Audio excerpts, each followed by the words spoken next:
we're not at my house and we are not at the lake, but we're doing a Catch Power 100 update, and I've been lucky enough that I'm able to do it here. Turns out the alignment rack makes a perfect rack for working on the kayak. Today's problem that we're going to be addressing is leaks. So all kayaks, they take a little bit of water, whether it's through accessory rails that are mounted on, or it's handles that are mounted on, or it's just, well, holes where plugs go, or insert whatever. Like, nobody makes a legitimately completely sealed kayak, except for like the ones without hatches that are just pressed together and they're sealed, no drains, no nothing.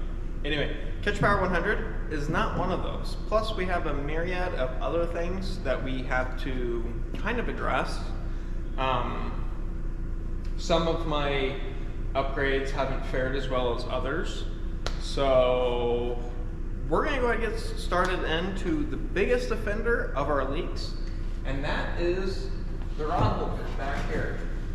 I figured out a little while ago that these leak like crazy, mostly because I was trying to drain water out of my kayak, and when I tipped it over on its side, because it's only got 2 drains at the back of each side, here and on the other side, so I'll like half flip it over, and well, this last time it had a lot of water in it because somebody left it outside, and apparently it rains in the Seattle area. So yeah, I noticed water just absolutely pouring out of these. Now if you notice, there's no hole in it, so that's not where it's coming in at. And well, there's really no really big exposed holes, but water just came right out through here. So what we're gonna do today is we're gonna stop the water from being able to enter through this part, and we're gonna stop the water from being able to, hopefully, well, not prevent it, but drastically reduce the amount of water that can come in. Say if I take like a wave to the side or something like that, it won't be able to just come right in through the rod holders. So I'm gonna throw you guys on the chest rig, and I'm gonna show you how I got these out and what we're gonna do to seal these bad boys up. So basically, the way that these mount in here, if you have one, you know. If you're looking to get one, you don't know yet. And if you're not lucky enough to see one of these in person, this should help you out quite a bit. So basically, it's just 3 rivets into a hole. Nothing drastically fancy about that, but this lets in water because it's recessed. So any water that gets up on this ledge goes straight in that hole, okay? The rivets, they're gonna let a marginal amount of water inside, but I'm gonna show you the easiest ways to get these rivets out. So what you're gonna wanna do is you're gonna wanna find yourself a pick or a punch or maybe like a small nail. I use this pick. And if you notice on top of these rivets right here, there's the inside of the rivet. So you're just gonna take the punch, you're gonna put it up there, bop it with the hammer. Don't hit it too hard, but start gentler than harder. Then when your rivets look like this, see how that centerpiece is pushed down? Just like that. Then you're ready to move on to the next step. So for this next step, I figured out the easiest way for me to do it was to, take these rivets and like a little small screwdriver. I have this little mini pry bar. Just take it, get it underneath the edge, and just kind of work it up. So these rivets, I'll show you one when we get another one out here in a second. Pull that out for right now. Work that up just a little bit. Then the reason why the pick made this so much easier is because you can stick the pick back in, pull the rivet up to the side, just like that. And then you're gonna wanna grab a nice pair of side cutters, just like these, okay? So you're gonna take it, pull it up like that, grab it with your side cutters, push down pretty hard. It's gonna be a little bit hard with the chest cam so you guys can see what I'm doing here. and you just want to cut into the side of that rivet. So a lot of you are probably like, oh, well, Chris, you can't just cut a rivet like that.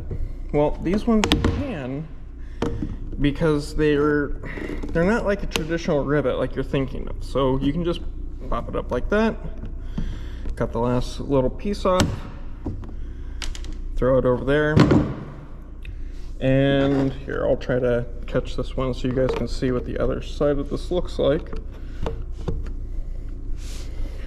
Ooh. There we go. So these rivets, when they compress down, they have like 3 little tabs that go out and expand around the sides. See if I can, well, see that little bump there? That's how these work. These rivets are great, but these aren't the style of rivets that we're probably gonna put back in this. So for the other ones, we just, once again, pop that center piece down, work the edge just a little bit with our screwdriver, or like if you have a little pry tool like this one, it works great. Just a little bit, just to loosen it. You're gonna take your nail or pick or whatever you used, and you're just gonna stick it in there, pull it up just like that, work it around a little bit. So you're gonna expose the side of it. This would also be, this might be easier if I use smaller side cutters, but these are the first ones I got.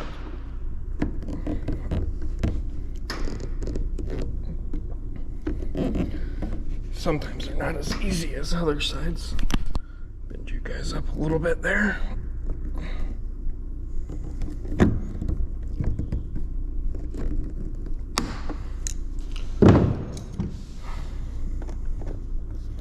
This isn't really, this one's curved. This isn't really super ideal for this, but it does the job.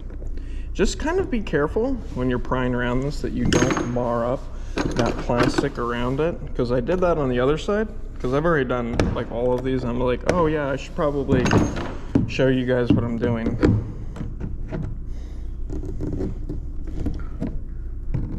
Get in there a little bit more. Then when you get to a certain point, you're just able to kind of pop the top of it up just like that, and then just cut them off just like this.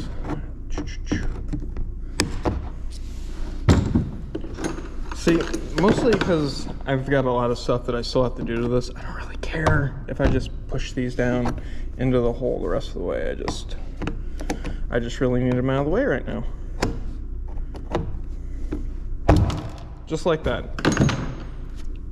Most of them done. I'm gonna go and get this last one out, and I'm gonna show you guys what I'm gonna do for the next step to seal these. All right, so the reason why that we cleaned the surface off, I went ahead and did this one to make sure everything was gonna go pretty well. Yeah, we're not gonna talk about that one. We're gonna focus on this one. So what we're gonna do, now that I've already cleaned this off and let it dry, is we're just gonna use some silicone. This is regular automotive silicone, regular RTV, nothing fancy. You can buy this at AutoZone, Home Depot, O'Reilly's, wherever. So first what we're gonna do is we're going to lay a pretty good bead down. I'd say about a 1/4 inch wide, about 1/8 tall. It's gonna be your base bead. We're gonna use quite a bit of silicone for this. And you're going to pre-drill those holes out to match your... Okay, my GoPro was acting weird. Anyway, so you're going to clean this off really well. Then you're going to want to take your automotive RTV, create a nice, about a 1/4 inch wide group around that. And then you're going to want to lay more silicone around the holes. Keep in mind that we only have about 4 or 5 minutes to do this. Due to the bottom structure of this, we're going to build up to the surface right here, but around the rivet holes, it's actually flat, so it makes it a little bit easier. But from things that I learned on this first one over here is that we actually want to build this up even more. So add another loop around, about another 1/8 or so high.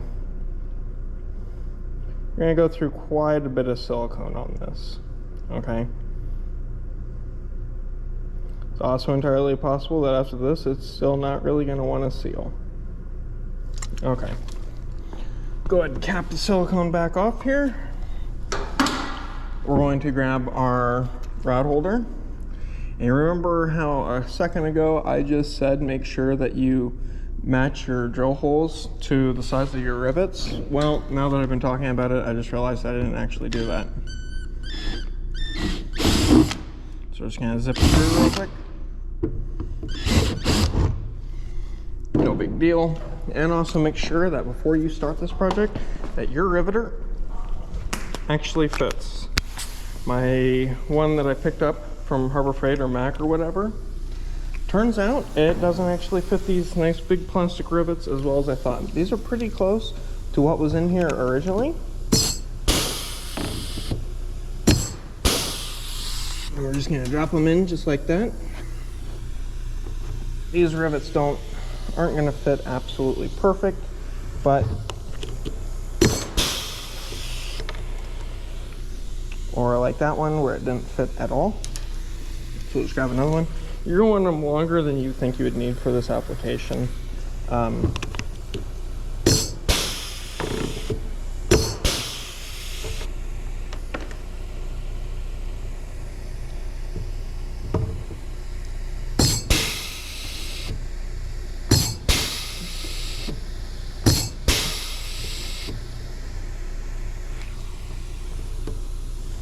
Oh, this one's just being kind of dumb.